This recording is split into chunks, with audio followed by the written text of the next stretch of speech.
Today I'm going to be doing my full review on the Shell Recharge 40 amp portable electric vehicle charger. Now those of you that follow State of Charge may recall about 2 or 3 years ago, I actually reviewed an earlier version of this unit, and well, the review didn't go so well and it didn't end up on my recommended charger list. Now, Shell reached out to me after the review and acknowledged some of its shortcomings and said they were going to be revising the unit and also getting it safety certified, which it wasn't the first time. And once they did, they'd reach out back to me and see if I wanted to review the new version. Well, that's exactly what happened, and I agreed to take another look at the Shell Recharge 40 amp electric vehicle charger, which we're going to do here today.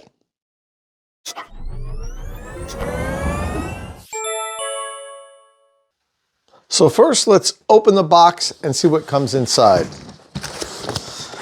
Okay, the carrying case is exactly the same as it was on the first version. Same color and everything. It's a nice carrying case, really well made, well constructed, although it is big. It's going to take up a lot of room in your trunk or frunk or hatch, wherever you're going to put this, if you're going to carry it around with you. You don't have to use it as a portable unit. You can have the flexibility of, say, mounting it on the wall, and then whenever you do need to take it with you, just quickly taking it off the wall, unplugging it, and throwing it in this case. I know some people probably just always leave it in the back of their car. Some people like to have a portable EVSA with them, but other people are going to use it as their daily charger and then have that flexibility to put it back in the case and take it on the road with them when they need to.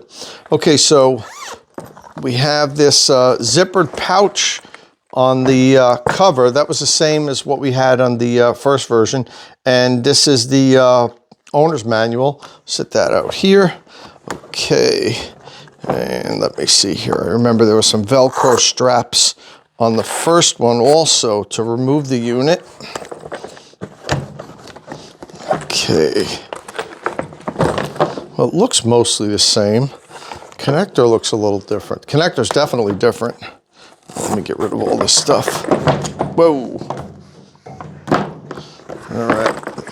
Oh, look at me. I'm dropping stuff all over the place. I'll lay this down. I'll pick up the owner's manual again. Okay, so here we go. Here's the unit. It's got a nice long 25-foot cable. This cable's pretty thick. The first cable was thick too, but this kind of feels like it's a little thicker. And let me see what we have here. We've got a short cable. It looks like it's only about 12 inches with your NEMA 1450 plug. Comes with a NEMA 1450 plug. This is a 40 amp unit. They used to sell it in either 32 or 40 amp. I think now it's only available in the 40 amp. That's at least all I could find online currently. And let me take a look here. This was one of the problems I found on the first version. This is definitely better. On the first version, when I move the plug back and forth, which I always do on these plug-in units, I want to make sure that they're sealed well and water's not going to get inside the plug if you strain the cord a little bit like this. And as you can see here, that's good. Nothing's coming out or anything, and I'm pulling on it pretty hard. That's pretty good. It's well seated inside here. The cable goes into the plug very well. On the version I tested a couple of years ago, a simple pull popped this cable right out of the plug, which is not good, especially if you're going to charge outside. This is IP66 rated, so it has a good weatherproof rating. You should be able to charge your vehicle with this unit outside as long as you had a waterproof NEMA 1450. They sell those enclosures with a cover over it, so you want to keep the plug dry, but you don't want to have something outside where if you just bend the cable a little bit, the cord pops out of the plug and water can get in there. So I'm glad to see they did improve that. The connector's a different connector for sure. And first impressions, I don't like it. This feels like a real cheap plasticky connector. And even this pin here appears to be plastic. I'll check it later, but yeah, that's plastic. The locking tab. So it's got a nice rubber cap which really locks into place. So, and I like to see the rubber caps on these portable units because you're going to be taking them around and everything. When you're transporting your charging equipment, put the rubber caps on the connectors. You don't want dust and humidity and moisture and stuff to get in here and foul the pins. So it's always a good idea to have the cap on it when you're not using it. Okay, let me take a look at this side here. Yeah, this is good. It's got a good cable strain. It's not popping out or anything like the first version did very easily. Other than that, it looks the same.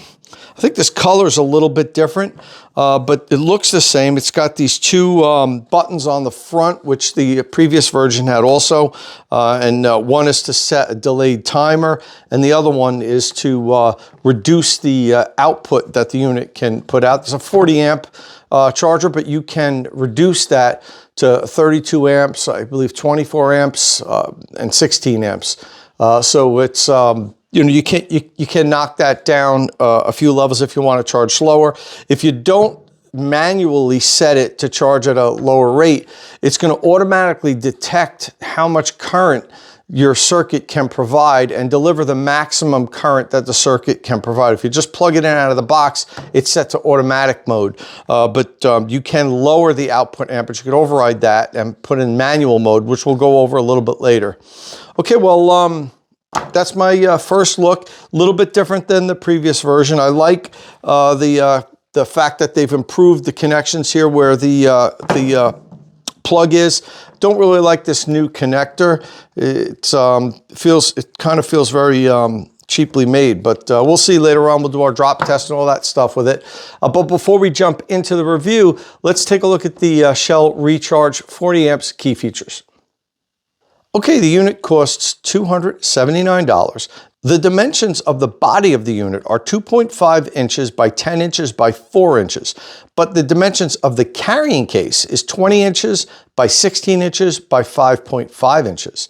It's a 40 amp unit that can deliver up to 9.6 kilowatt to your electric vehicle. It has adjustable output from 16 amps up to 40 amps. It has a 22-foot long cable, although Shell advertises that it's 25 feet long. More on that later in the review. It only comes with the J1772 connector. It's not available with the North American Charging Standard or NACS or J3400, whichever one of those names you want to call it. But it can charge electric vehicles made with the NACS port. Currently, only Tesla vehicles have that with the adapter. So this charger can charge any electric vehicle sold in North America. It has an IP66 enclosure, which is equivalent to a NEMA 4 rating. So it's good for use outdoors, even in driving rain and blowing snow. It has an operating temperature of 122 degrees Fahrenheit down to negative 22 degrees Fahrenheit. It's an ETL certified charger. That was one of my problems with it when I reviewed the first version a few years ago. It was not safety certified. Shell did go out and get it safety certified with ETL. It's also Energy Star rated. It only comes with a 1-year warranty, which is going to cost it on the charger rater. I don't like it when manufacturers don't have the confidence to offer at least a 3-year warranty. This one doesn't. It has a 1-year warranty, and the unit is made in China. So while the Shell Recharge is a portable charger, I know a lot of people are going to buy it and want to use it for daily use, which is fine to do. And if you do that, you're probably going to want to have some type of cable management system and a connector holster. That's not included with the Shell Recharge, and they don't even offer it as an option. So I'm going to use the remote cable management and connector holster from my Grizzle E that I just reviewed here on the channel. You can buy something like this. You could buy the Grizzle E one if you wanted to. There's other ones online. Leviton makes a decent one, but you're going to want to get one of these because you don't want the cable just laying on the ground when you're not using it. And then it also allows you to holster the connector because you want to keep these pins nice and clean all the time. Yes, it comes with this cap, which would work fine, but you still need to put it somewhere. So it's better to have a connector holster like this, and that way you could just sit it on the wall and keep the cable out of the way so you don't trip on it or something like that. Now when you install your NEMA 1450 outlet, if you want to view the screen, which I think most people would want to, you're probably going to want to install your NEMA 1450 outlet a little bit higher than what I have mine installed here, because when you plug it in, if you look, it's going to be way down by the ground. You're not going to be able to read this. You can turn it and have it any way you want. This unit can be like this, it can be like this, it can be like this. It's not going to affect it. It'll charge fine anyway.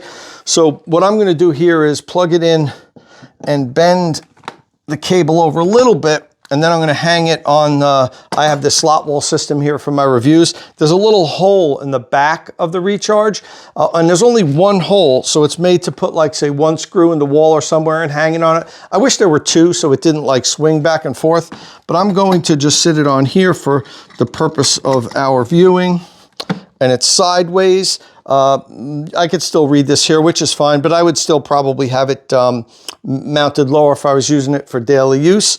And that's how you'd mount it on the wall. It works fine. It's going to hold nicely, but I definitely recommend getting some type of cable management and connector holster if you're going to use this for daily use in your garage. As I mentioned, the Shell Recharge is a 40 amp portable charger. It's also a dual voltage charger, so it can charge on either 240 volt and 120 volt. Now, out of the package, it's set up to work with 240 volt because it comes with the NEMA 1450 plug. So what you'd want to do is install a NEMA 1450 outlet, and then it can deliver up to 40 amps. Now that needs to be installed on a 50 amp circuit. A NEMA 1450 outlet needs to be installed on a dedicated 50 amp circuit. And as always, I urge my followers to have a licensed electrician do the installation. We see a lot of failures on these NEMA 1450 outlets when they're not done just right, when all the connections aren't torqued properly, when you don't use a high quality commercial or industrial grade NEMA 1450 outlet. You don't want to use a $10 Leviton NEMA 1450 outlet that you can buy at Home Depot. For sure, that thing will eventually melt and cause problems for you if you use it regularly. Okay, so as I said, it comes with the NEMA 1450, so it can deliver up to 40 amps. However, you can also purchase for $29.99 this adapter that allows it to then charge on 120 volts. And I know you may not want to regularly charge on 120 volts because it's so much slower, but on occasion, it comes in handy to have one of these. So you'd plug the adapter into the NEMA 1450 and then plug it right into a regular household outlet. Let me get in the right position to do this. And now you can see the unit is powering up, and it's saying that my line voltage is 120 volts. It's actually 122 volts.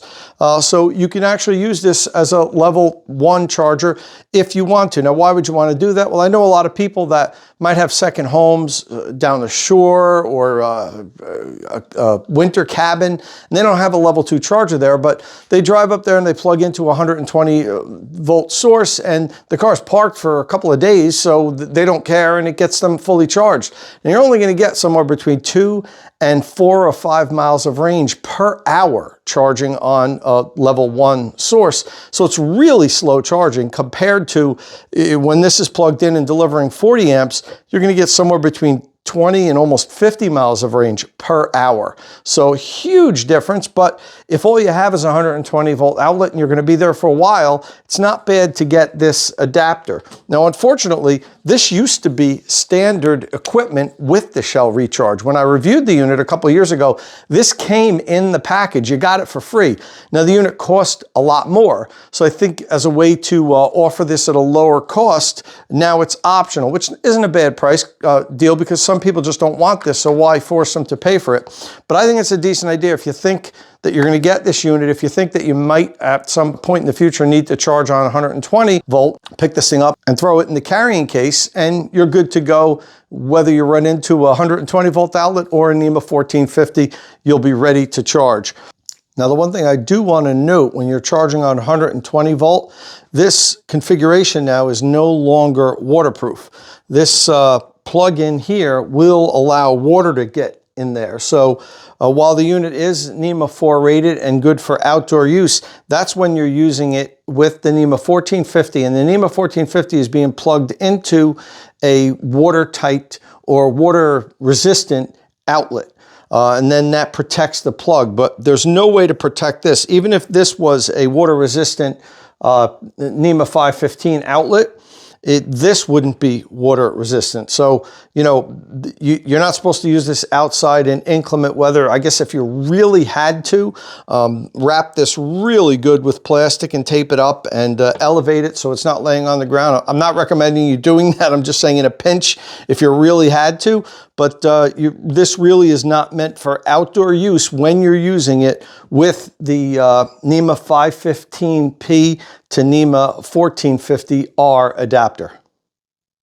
Okay, so I talked about it being a 40 amp charger. You can also lower the amperage. There's two different settings on the unit. If you just plug it in to a NEMA 1450 outlet, like I'll do here, it's automatically set to now deliver up to 40 amps. If your electric vehicle will call for 40 amps. If your electric vehicle can only charge at 32 amps, it'll only deliver 32 amps. You don't have to worry about chargers ever delivering more amps than what your EV can accept because the vehicle will limit what it will take in. But if you don't want to charge at 40 amps, let's say you just like to charge slower, which a lot of people do, you can then lower the amperage. To adjust the output amperage, you simply hold the amperage button for 2 seconds, and then you can toggle between 12 amps, 16 amps, 24 amps, 32 amps, and the maximum power of 40 amps. And the Recharge also has a delayed charging feature, which allows you to delay the charging by 1 hour increments from 1 hour up to 24 hours. And you do so by pressing this little button here with a clock on it and then continuing to toggle the button depending on how many hours you want to delay charging. So let's say you're on a time of use plan and your electricity rate's lower at midnight and you come home and you plug it in at 7 o'clock. So you'd set it for 5 hours of delayed charging, and in 5 hours, it'll turn on and start charging your EV.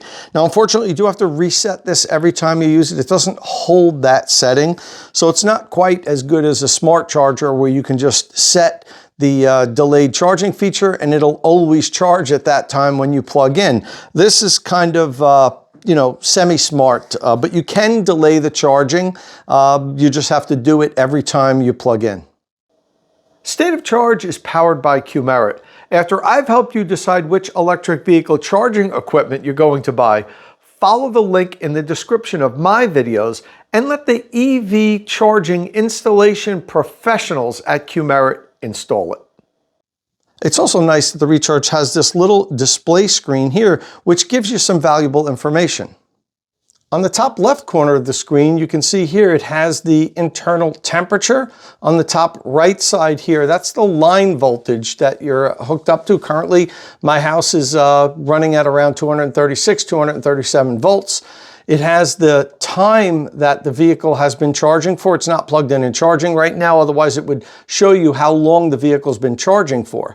And right here, it's showing how many amps of the 40 amps available is being used. As I said again, it's not currently plugged in and charging, but if it was, that would show 40 amps out of 40 amps was being delivered to the vehicle. And down here, it shows you how many kilowatt the current draw is. And that's basically the amps times the volts. That's the real-time charging power. And on the lower right hand here would be how many kilowatt hour the vehicle has taken during that charging session. It's time for our cold weather testing for the Shell Recharge. I put the unit in this commercial freezer yesterday, about 25 hours ago. This is a deep freezer, it gets well below zero. We put the units in the freezer for 24 hours to simulate if it was being used outdoors in one of the northern states in a cold weather environment. We want to see how well the unit performs when it's cold, both for cable flexibility and also to make sure that it powers up and it delivers the amount of power that it's supposed to. Okay, so let's take a look at how cold it is inside first. All right. Negative 12.5 degrees Fahrenheit, so it's nice and cold in there, and it's been that cold for more than 24 hours. Let's see how well she works. Okay, I coil the cables up in these small loops, And now we'll see how well that they unfold and how manageable it is. If you're charging your EV at night or overnight outside and it's really cold, you don't want the cable to be frozen stiff. That makes it hard to bend and you know, put it back in the case or bring it inside the house. So let's take a look at this. Okay. This is not what you want to see. Look at this. It's like a slinky. This cable is thick. I measured it to be 21.9 millimeters, and that's almost 2 millimeters thicker than the unit that I tested last year. That cable measured just a touch over 20 millimeters. So it's considerably thicker than the cable that they used to use on this unit. That cable didn't perform well, and neither did this. I mean, you see this, imagine trying to work this. It's like, just trying to getting it to straighten out. So yeah, it's not gonna do well on the cable deep freeze test. It's gonna fail and lose some points on that. I mean, this is very bad. This isn't just bad. This is up there, one of the worst cables we've tested. So now, well, first of all, on the portable cables, we do a drop test. We drop them 5 times before we plug them in.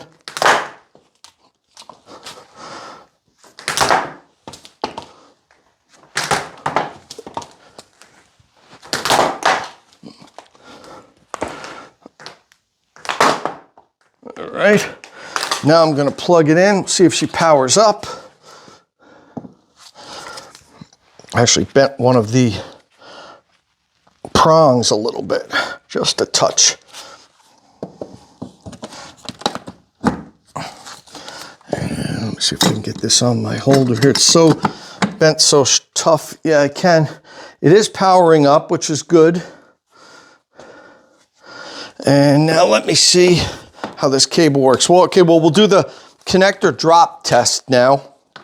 I remove the plastic cover and drop it 5 times. It's just this one's gonna be hard because the cable's so stiff, I don't even know if I can get the connector to drop on the connector. I'll have to do it like this. 1.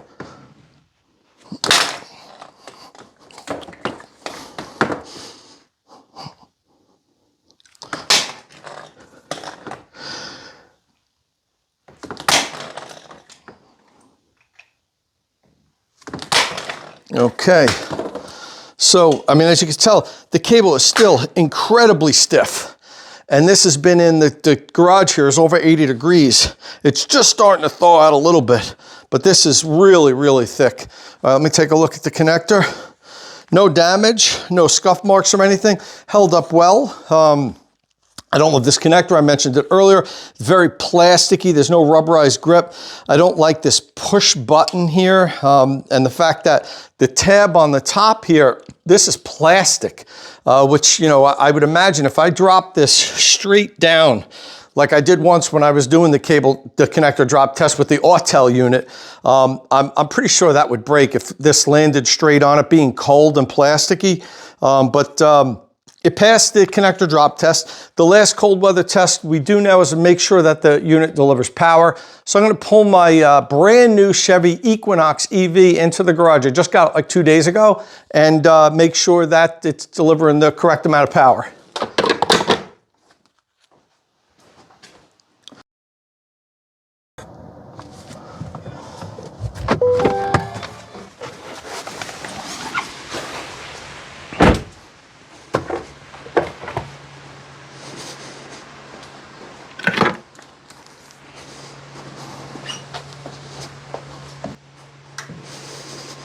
Okay, it's powering up and it's coming up, jumped all the way up to 40 amps immediately. So it is delivering the full amount of power that it's supposed to.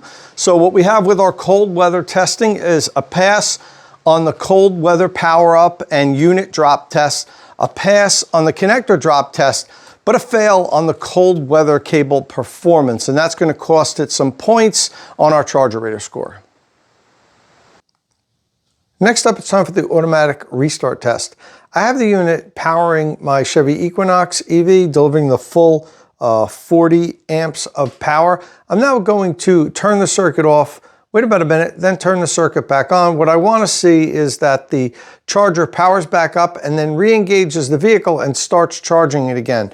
On occasion, I found that for some reason, some units remain in a fault state and don't re-engage the vehicle and continue charging it. So what'll happen is if you're charging overnight, you have a temporary power outage, you wake up in the morning and the vehicle's not charged. So I'm going to shut the circuit off now and let's see how it works. All right, so I shut the circuit off, turned it back on, and now waited about 2 minutes. The unit is not re-engaging the Equinox and sending it power. Now it's the first time I've done this test with my brand new 2024 Chevy Equinox EV. So while I don't think it's the case, it's possible that the vehicle itself could be refusing to accept power. So what I'm going to do now is pull my Rivian R1S into the garage. That's one of the vehicles that I do this test with all the time. So I know it's going to accept power again. I don't think that's the case. I think it's the charger.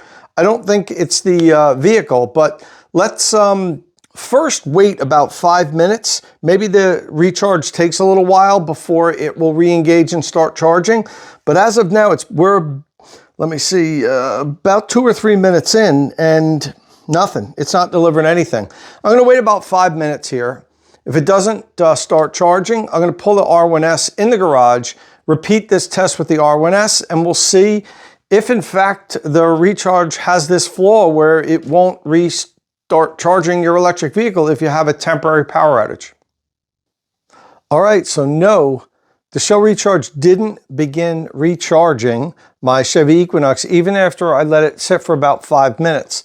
So now I'm going to repeat this with my Rivian R1S. I've pulled it into the garage here. Let's plug it in.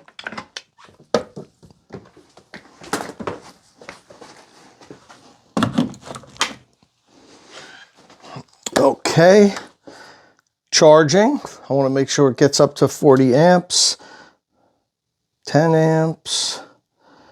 All right, 15 amps.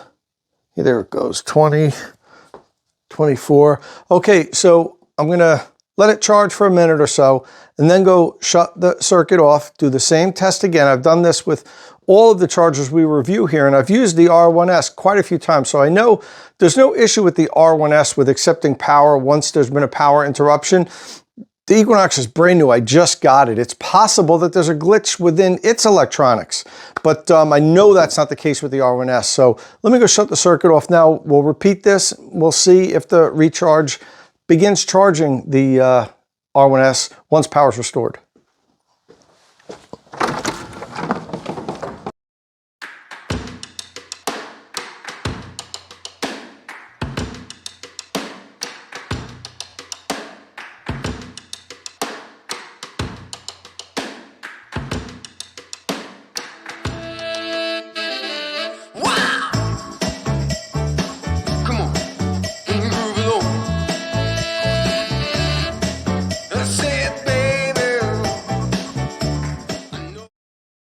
Okay, I could tell immediately the Rivian's charging and shows on here 39 amps.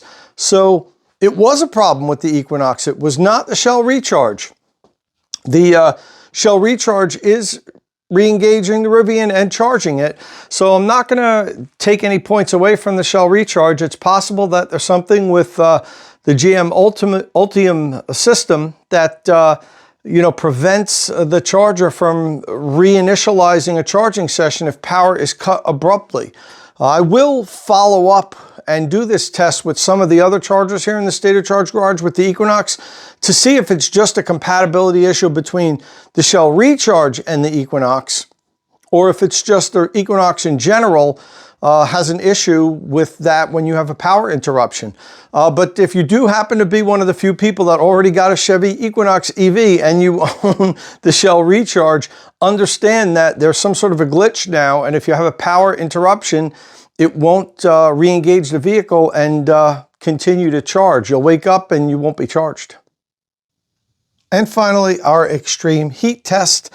I've had this heat lamp baking on the shell recharge for the last 2 hours. I've maintained a surface temperature of about 120 degrees, which is close to the 122 degrees maximum ambient operating temperature that the unit is supposed to be able to work under. So let's take a look at where we're at right now. 118.5 degrees Fahrenheit. It's been right around 120 degrees for 2 hours.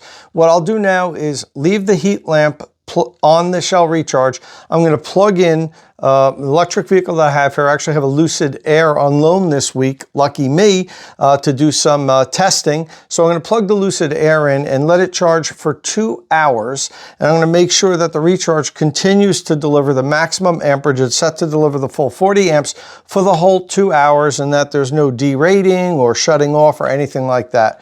All right, so I'm going to plug in the Lucid Air now, and we'll see how well the shell recharge does in our extreme heat test.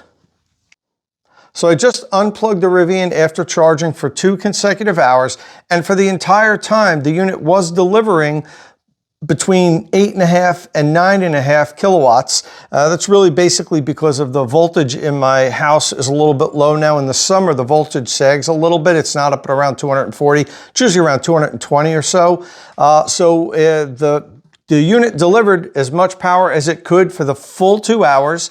The only glitch, if you want to call it, is, as I mentioned earlier, the display screen shows you how many kilowatt hour was sent to the vehicle during that charging session. And strangely, the unit said that it only delivered about 9.5 kilowatt hour.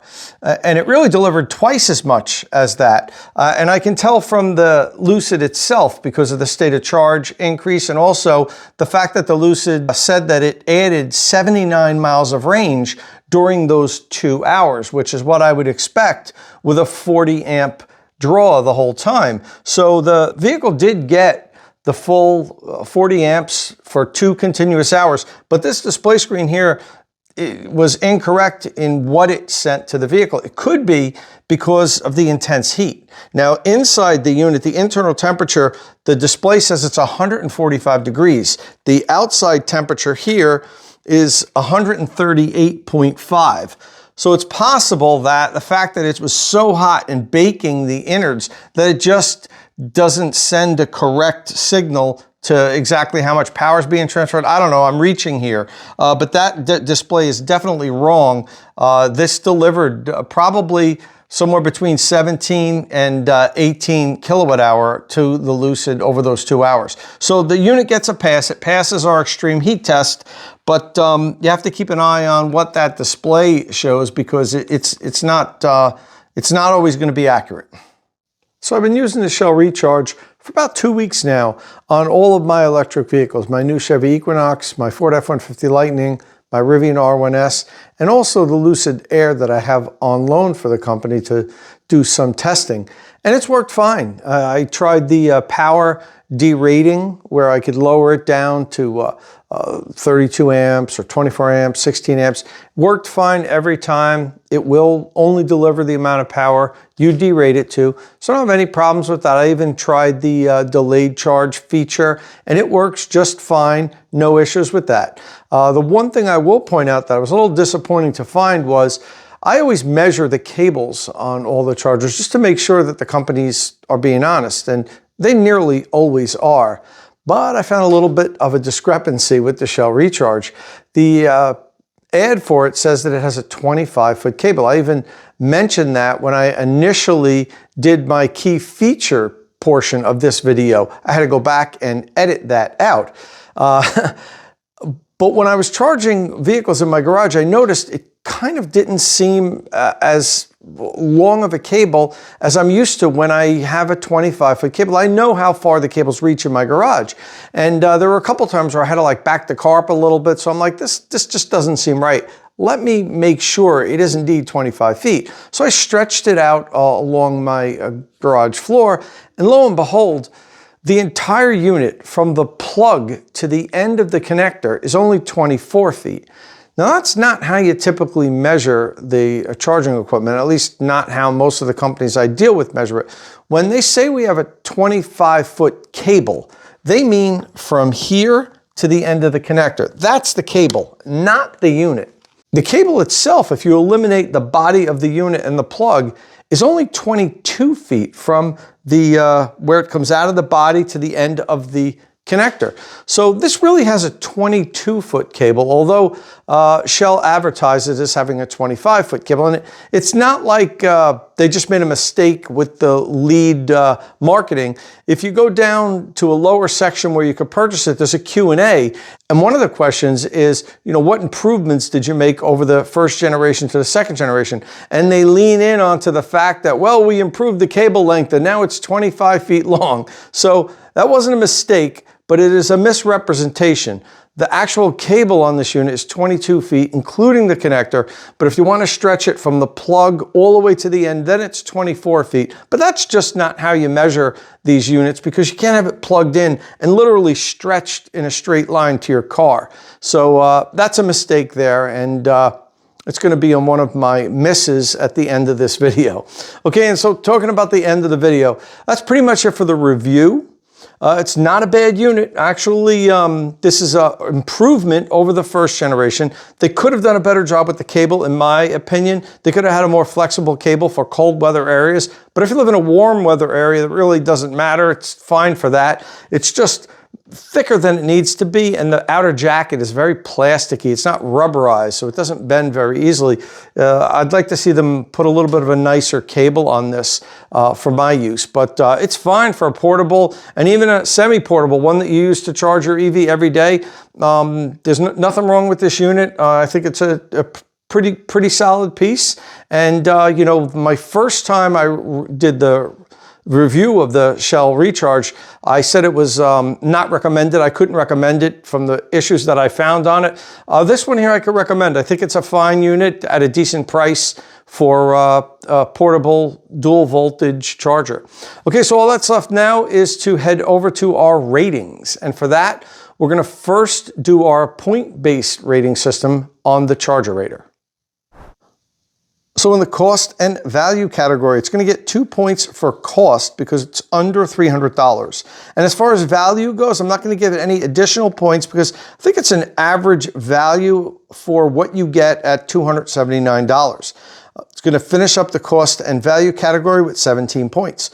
For power and weatherproof rating, it's going to get 2 points because it can deliver 40 amps, 1 point because it passed our extreme heat test, 2 points because it does have adjustable power output, 3 points for weatherproofing because it is a NEMA 4 rated enclosure, 1 point for Energy Star certification, and 1 point because it did pass our automatic restart test. It's going to finish up the power and weatherproof category with 25 points.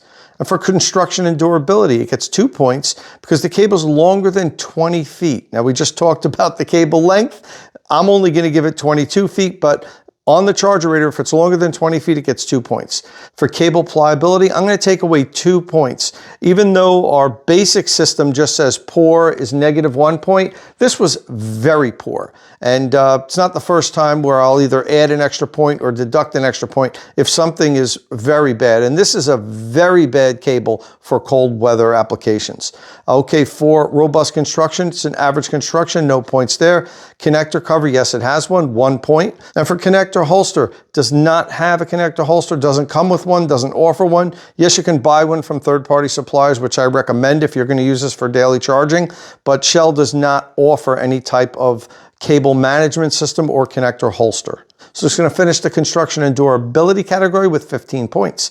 For convenience and portability, it's going to get 2 points because it does come with a nice carrying case. And this is actually one of the nicest carrying cases of all the portable EV chargers that we've reviewed here. For dual voltage, it's going to get 3 points because it is a dual voltage unit. For display screen, yes, it does have a display screen. It's limited information, so it's only going to get 1 point, but it has a nice little screen there with some valuable information. As far as adapters, doesn't come with any adapter. You can pay to buy the 120 volt adapter for $30, but it doesn't come with that. It only has the one plug, the NEMA 1450, so it's going to lose a point there. For the wall cradle, we talked about that. It does not come with a wall cradle. It's going to lose 1 point because it does not have a wall cradle. It's going to finish the convenience and portability category with 19 points. And for safety certified and warranty, it doesn't get any points. Well, it doesn't get any points subtracted because it is a safety certified unit. The first generation wasn't, but Shell got ETL certification, so no points there. And now for warranty, it's only going to get 1 point. This unit comes with a very weak warranty. It's only a 1-year warranty. Honestly, I personally don't like it when I see the units come with anything less than a 3-year warranty. So it's going to lose some points there and only get 1 point. And for the safety certified and warranted category, it's going to finish up with 16 points. And that's going to give the Shell Recharge 40 amp portable charger a grand total of 92 points on our charger rater. And when you convert that to a 5-star rating, it's going to get 4.6 stars out of 5 on the charger rater. I then add my own personal score and we average the two for the final score. I'm going to give the Shell Recharge 40 amp a 4.0 stars out of 5, which is more than I gave it the first time I reviewed it. I only give it 3.5 stars out of 5. That unit failed some tests, particularly with the cable pull. When I bent this, it popped out, wasn't safety certified, so it had a lower score. I like this unit. I'm going to give it 4 stars out of 5. And that's going to give the Shell Recharge 40 amp a final score of 4.3 stars out of 5, which is a very good score. This is a good unit. I would not deter anybody from buying it. I think with some small modifications, it would be an outstanding unit. I'd like to see a little bit of a thinner, more bendable cable on it. I'd even like to see them improve the connector. I don't love this connector. And quite honestly, put a black cable on it and tone down the colors a little bit. I don't detract or add points for the visual appearance, but it's a little bright for my liking, but it's a good unit. And, you know, if somebody's interested in getting one, I certainly wouldn't deter them from getting one. I will have a link in the description of this video to buy it on Amazon. That's pretty much it for the review. The only thing that's left is talk about my hits and misses. All right, for the hits, we're going to go with the carrying case. I do like this carrying case. It has a nice, sturdy, well-made carrying case. The unit is safety certified. The first generation Shell Recharge that I reviewed a couple years ago was not, and I could tell it when I was doing the review. Shell made some improvements here and got it safety certified. I like the display screen. A lot of these small portable units don't have any type of display screen. This one does. It gives you some nice information, your line voltage, the current kilowatt draw, the kilowatt hours dispensed during that charging session, even though I found that during our extreme heat test, that wasn't accurate. Perhaps it's more accurate when you're not really stressing the internals at 140 degrees Fahrenheit, but it does have some nice information that it shows on that little screen. And for the misses, we're going to go with poor cable performance. You saw the cable deep freeze test. That's about as bad as it gets. You don't really see cables perform much worse than that. The short warranty, a 1-year warranty, is a very short warranty. It's unfortunate because it's a good unit otherwise, but when companies only give you a 1-year warranty, it makes you wonder, do they not have faith that it's going to last long? And typically, most all of the electric vehicle chargers that we review here have at least a 3-year warranty. The last thing is the cable length misrepresentation.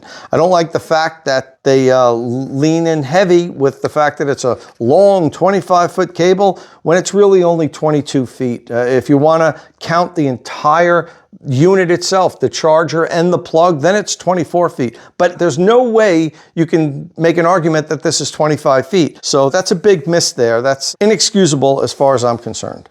All right, well, that's it for the review of the Shell Recharge 40 amp. I hope this review helped you decide if the Shell Recharge is going to be the portable electric vehicle charger for you. Listen, if this is your first time here at State of Charge, please hit that subscribe button and ring the notification bell so you don't miss any upcoming electric vehicle news and reviews. And as always, thanks for watching.